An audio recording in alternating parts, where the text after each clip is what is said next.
Today, we've got a seller who learned how to sell on Amazon from Freedom Ticket. Then he found his first product with Helium 10. And in the last few years, he and his wife by themselves have scaled their business to over $3 million annually. How cool is that? Pretty cool, I think.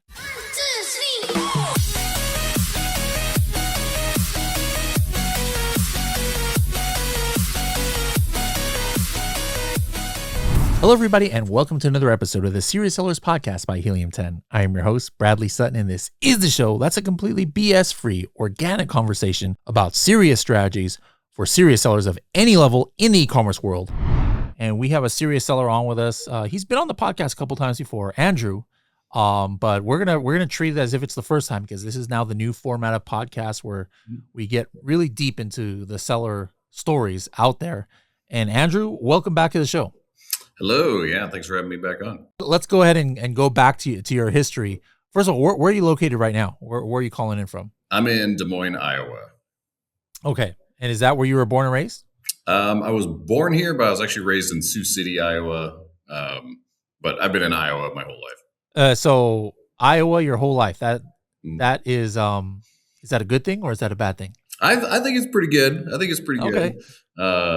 During the winter, it's a little rough, but other than that, we get to experience all the seasons. That's for sure. So are you a Hawkeye fan or a Cyclone fan? Oh, Cyclone fan. You got to look at my hat. I got it right here. Okay. Is that where you went to college? Yeah. And what did you major in? Mechanical engineering. Wow. Okay. And did you start working in that upon graduation? I did mechanical engineering and then manufacturing engineering together for 10-ish years before I started doing this. And what got you interested into e-commerce? Because that's a pretty, fairly lucrative career, I would imagine. Mm-hmm. Kind of. Engineering was fun. Engineering is hard.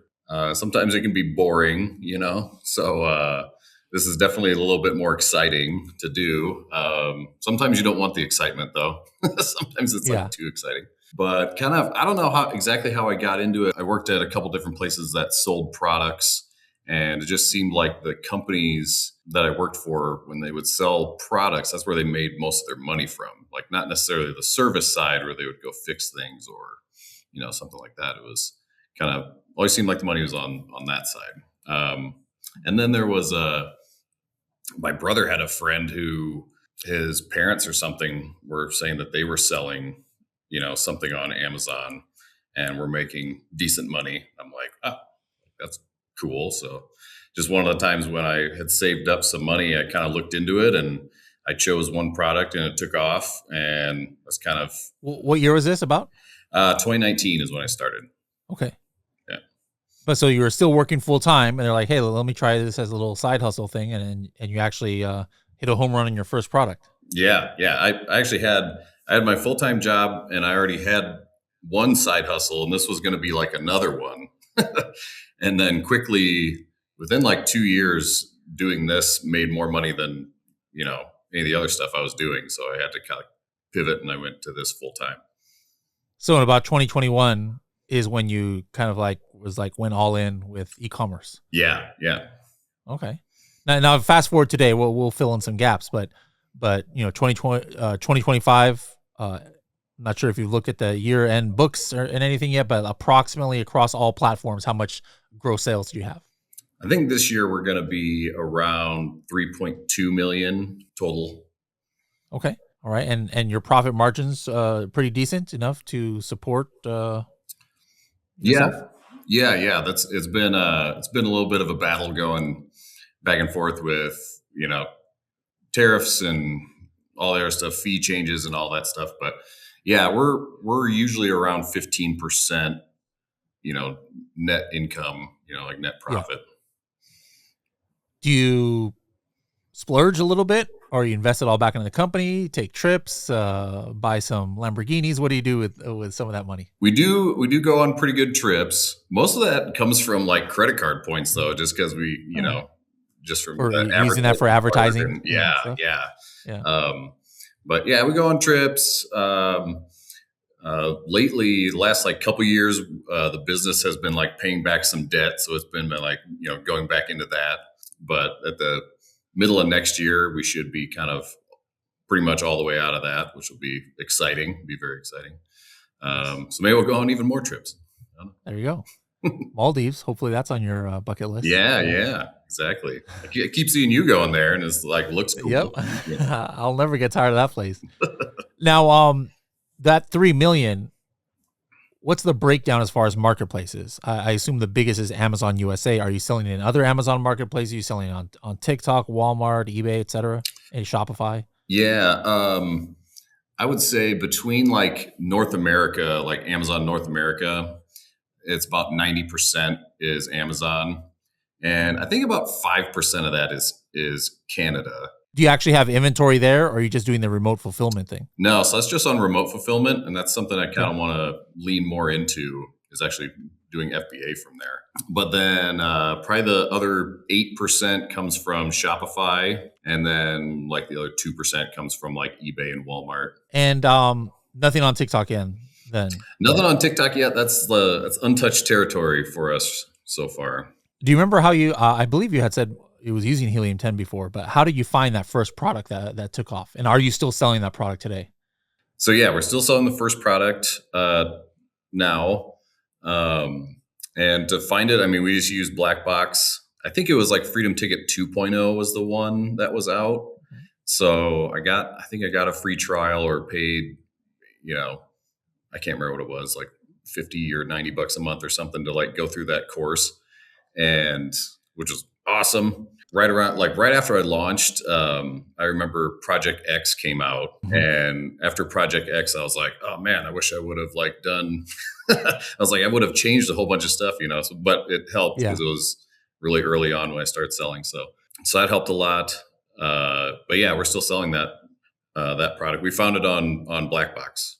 And then has everything since then been like an expansion of that original brand, or have you gone into other brands? We had some other brands, but honestly, this first one that we've had has been growing so consistently that we're finding it hard to like put time into the other projects, just because this one pays the bills. And it's working and growing really well. So we just keep putting more and more time into that.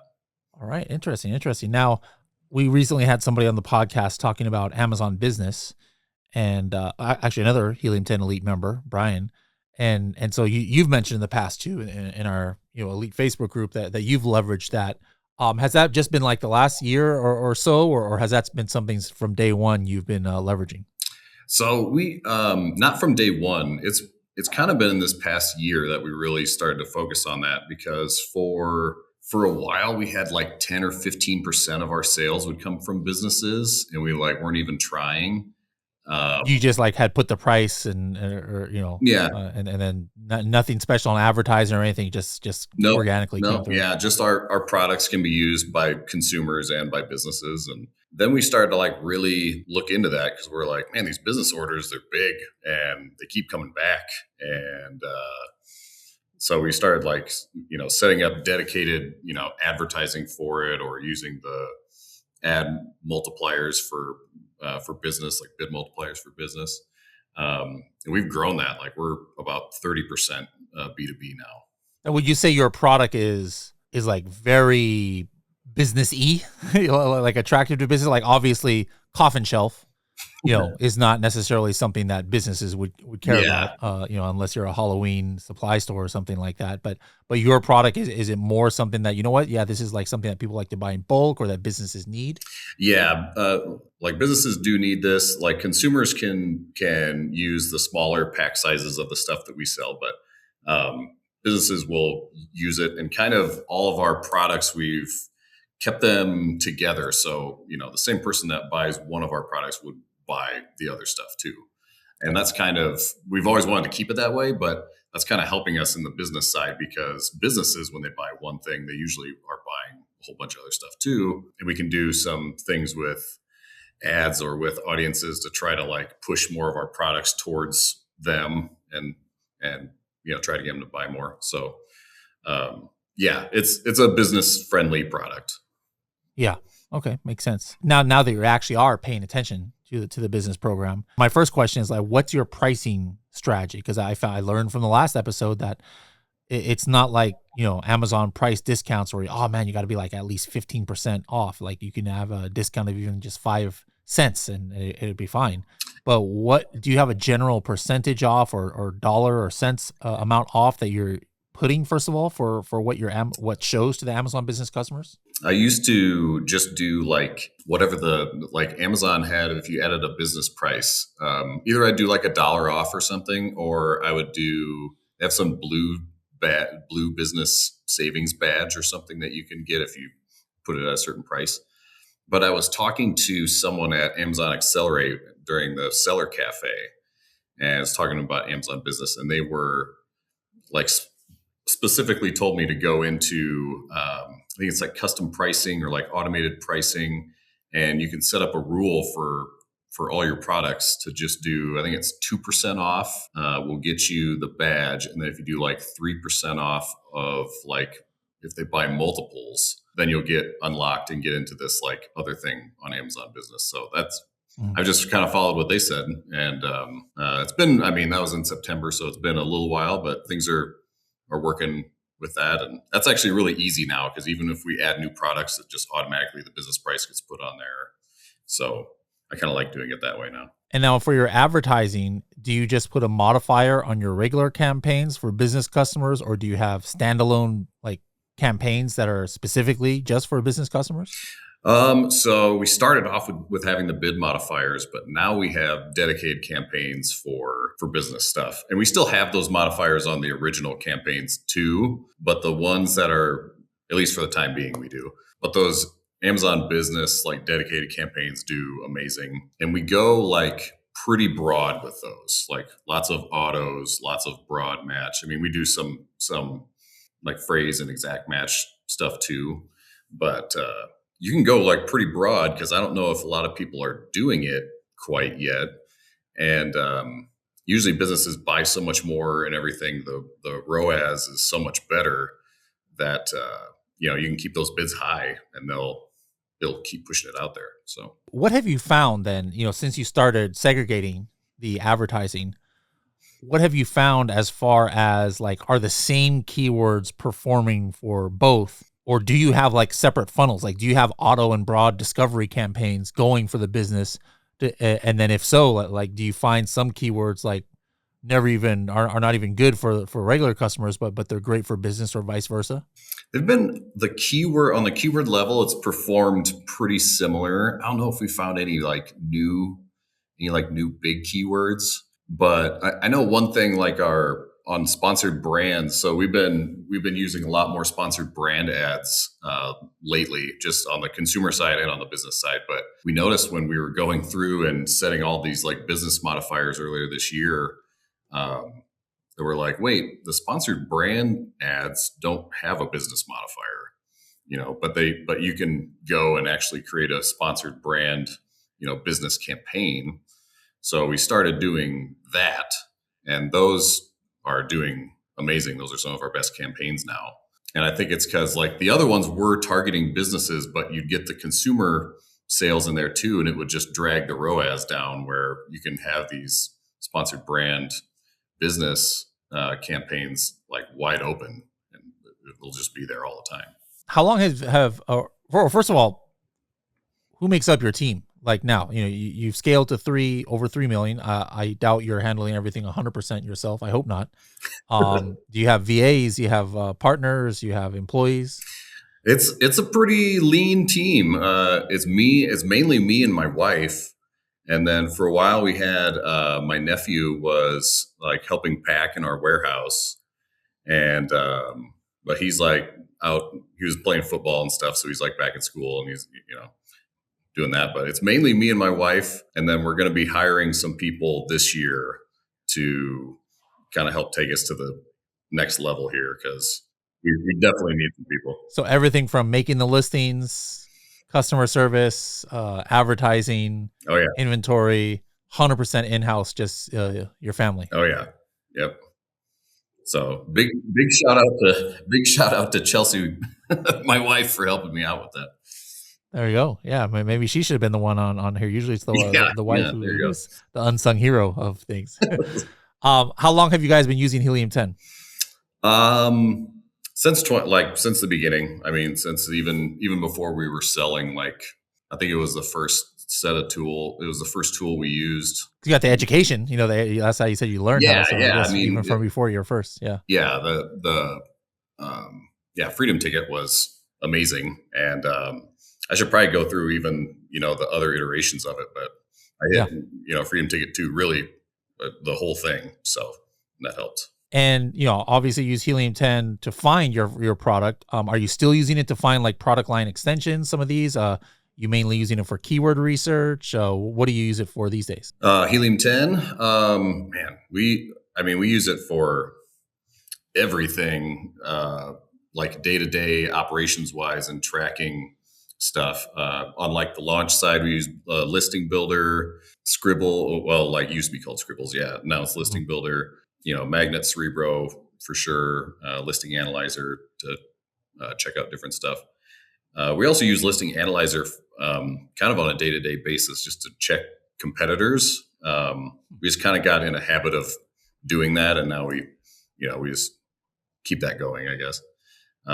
Just to check our rank, our BSRs compared to competitors and all that stuff. Yeah, profits. I mean, checking. We just use Helium 10 pretty much for everything, unless it's our own like custom tool or something. Now, something I asked people who like weren't using Helium 10, and then they started after they had their business. It's like an easy question. It's like, all right, how did it transform? Like what did you do that saved you a lot of time, or that actually got you revenue? But you've been doing the right thing, which is using it from day one. Yeah. So you don't have that kind of anecdote. But like, imagine a world without Helium 10. Like, where would you be impacted most? Where it's like, you know what? First of all, this is not even a manual thing. Like maybe something like, I would have to hire a VA to go every day and look where my ranks of keywords are. Or something like, you know what? Not even hiring a VA could do this because it's like there's just literally no way to do it. Like, what would you miss the most if there was a day? Not that it's ever happening since Helium 10's here forever, but what would you miss the most? Probably the keyword tracking and just making sure that the keyword tracking and the alerts, just to make sure every morning you can wake up, make sure everything's good. It would be impossible to track all that stuff, even if you had a VA. You just wouldn't be able to do it as well. You would just notice that, why isn't this selling? And you'd lose a week or something until you'd figure out what was going on. Yeah, it would at least be like an extra person that their whole job would be just to gather data on the internet. That would be it. Yeah. Now you've talked a little bit of Amazon Business that a lot of people don't use. What else are you doing that's fairly, unique that has helped you scale to where you are now? Obviously, sponsored product ads, I'm sure you're doing them. It's not unique, probably 90% of Amazon private label sellers, but something that you think, hey, probably less than 10% of people are doing at all, or maybe at least doing like you. Sure. Actually right before Amazon Accelerate this year, we had the Helium 10 Elite meeting, like right before that. I can't remember who I was. It was in one of the groups where we were coming up with hacks, and he was saying how Amazon Marketing Cloud had just came out for everyone, and I was interested in using that. And he was talking about how you can type in in natural language, like AI, like what what custom audience or custom thing you wanted Amazon Marketing Cloud to make you, and then it would just make it. It would write the SQL stuff for you. And I was like, that sounds amazing, because I don't know how to do that, So I've really been using that a lot, and I've gotten some really cool like custom audiences that I think are really helping us out, including like it's kind of unlocks some things where we can use sponsored display, like reach campaigns, like the VCPM campaigns that everyone kind of hates. We're going back and using those a little bit because we can narrow it down so much into what we know our audience is, and we can just push it right out to them. What's an example of like one of these audiences? Is it like so like B2B general contractors, like or I think it's like business lookalikes, B2B like general contractors or something. It's a big audience on its own, but then we say, okay, look at this audience segment, but we want to make sure that if the customer has clicked on one of our like make sure they have not viewed our detail page, bought one of our products, or like clicked on one of our ads for the last 365 days. So it's like a pure reach campaign, and it updates every day. So if we go and like put these ads out and then someone clicks on it, they get taken out of that, so they don't keep getting served the same Yeah. ads. They kind of like fall down into like the next level of the funnel and stuff. So like what, give people an idea about how this has transformed some of your advertising. Like, is it just a purely amount of, hey, you're converting more, or your ROI has improved because of this, your ad generated revenue, your what exactly is better by niching down to these audiences in your advertising? I would say, just so we've kind of seen it in our tacos has been, trending lower.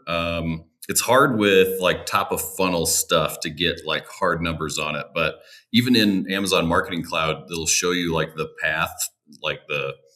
path of conversion, for the last however many days. And you can see like ever since we started really pushing out with the sponsored display, you can see like some of the first touch points are those campaigns. So it's getting out there and it's working, and you can see the conversion rate if they, first see this and then they go to some of your other ads. But it's a lot to track. I mean, it's kind of we're still coming up with methods and kind of systems to track how effective it is. You doing anything with AI as far as creative, like, coming up with things for sponsored display ads or sponsored brand ads or video ads, or just doing those kind of old school? It's like hit or miss. So we don't do any of it like consistently, but if we're coming out with a new product, or something, we want to try a new ad style, we can go and use usually ChatGPT, and we can create different pictures or Mid-Journey or something, and try different stuff out. What's one of the biggest mistakes you've made running your business? Like, where in retro, hindsight is 2020, but where you're like, oh my God, I can't believe I did that. Or it could have been something, like it was an accident, but it turned out bad. And then how did you fix it? I would say it's probably we got it. This was back in 2023 or something. We started taking out some loans to expand, to buy more stuff, because we were growing and everything was working great. And I think what happened was we really hadn't had any we really hadn't had anything bad happen to us. Like everything we did was just gold. So like we're like, whatever, let's just keep pouring money into it. You just angered like thousands and thousands of Amazon sellers. This stinking Android guy thing.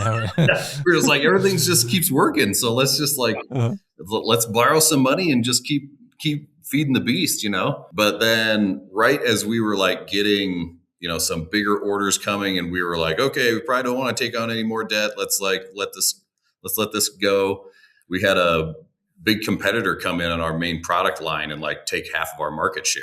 So like a bunch of the money that was, forecasted to be there to like pay all the loans back was drying up. So we're like, okay, we got to really lock it down. But we're still kind of digging out of that. So like by June of like next year, I think we'll be out of it completely, which will be amazing. But yeah, that's taken years to get through. Huh. Yeah. So then what would your advice be for people out there so that they avoid something like that? I would say look up your debt to income ratios for like businesses and stuff. And don't go, make sure you're tracking that, because I was not tracking that at the time. We were like, we were kind of like just going on vibes, and kind of like we had this financial forecast tool that we made where it's like, the money's going to be there, the money's going to be there. And we were kind of pushing it a little bit further than we should have. So, but then, then we figured out like, this bad things can happen. So we got to pull it back. What's the flip side? What's the biggest win you've had? Like it could have been, again, on accident, or you actually tried to do something and it just like exceeded your wildest expectations. So, I'm actually really excited for what happened at Amazon Accelerate this year. I heard everyone like talking about. This was the first time I had went, but everyone was talking about how great Seller Cafe was, and all the different things you can get fixed and all this stuff. And on our main product line, we could not get our reviews to link together, like to like group together and add together on our main parent. And I was like, okay, I want to come and like bring it, bring this to them. And then I also want to, or actually, like before I even got there, because you submit the problem to them, like a week before or a couple weeks before. Even before I got there, they had fixed it, and I was like, I had tried for I had tried for years, like multiple times over years, to fix this problem, and I just like gave up, because I just couldn't do it. And they fixed it in like a week, and I was like, what? So they're like, we could just hang out, or if you have any more problems. I'm like, oh, I got problems. Like, so I just started like listing all this stuff. But one of the other big ones that they did, they fixed some of our referral fees. We're in the business and industrial category, and some of our referral fees were still at 15%. They brought those down to 12, so that was good. And then a big portion of our products were not eligible for subscribe and save for some reason, especially for like business products. I'm like, man, we really got to like fix that. Like, why? And it was similar to the review thing. I just couldn't get it fixed, no matter how many times I asked, no matter how nicely I asked. But they fixed that too. So those are huge wins, because we got our reviews now on the main product are like over 10,000, and like Wow. the next the next highest competitor is like 3,000 or 4,000. So we're like way ahead, and we've noticed our like conversion increased immediately. Like the day that we learned, we could see it, and then our subscribe and save is taking off like big time on all those products. So that's a huge. I was so excited, like flying home from Seattle.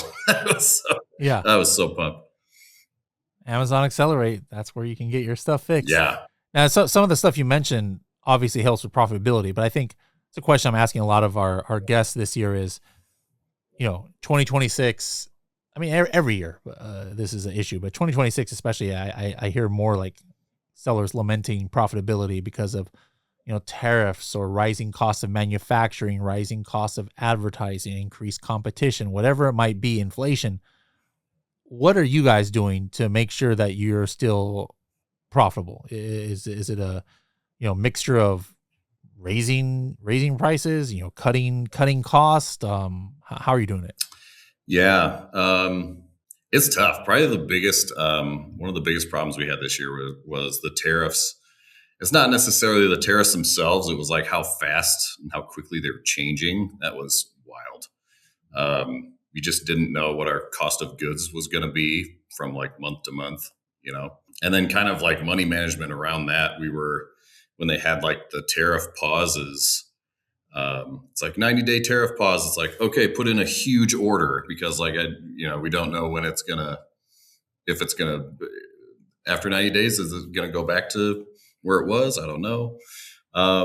But we were kind of just doing everything we could think of, canceling any subscriptions and stuff that we're not using. We changed up how we were doing some of our shipping. For some of our stuff is really heavy, and we used to buy like full containers, and actually we found it was cheaper to do LCL, like less than container load.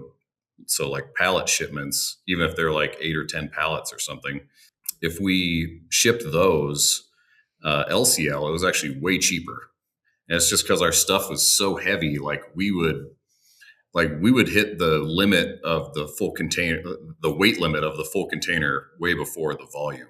Our containers would be whatever the weight limit is, like 22 or 24 tons, but it was only like 25% full, like volume wise. So we were able to save some money that way. Are you shipping that to your warehouse or directly to Amazon? A little bit of both, mainly just to Amazon. And we were kind of like, I'm sure everyone had the same issue, but Amazon really kind of forced people to start using AWD. So we're using AWD. We have our own warehouse as well, and we ship directly to FBA.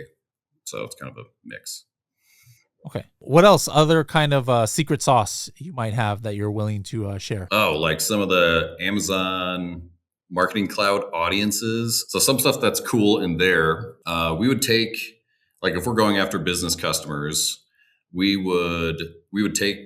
There's some setup, some like easy setup audiences in there where you can say, okay, for these ASINs. So you can say just for like these products that are all grouped together in the same family, create a lookalike audience from my customers that I've bought multiple times, and then create an audience for that. So then we would do that for like every product family that we had, and then we could. So it's lookalike. So it's not your current customers, but people who look just like them.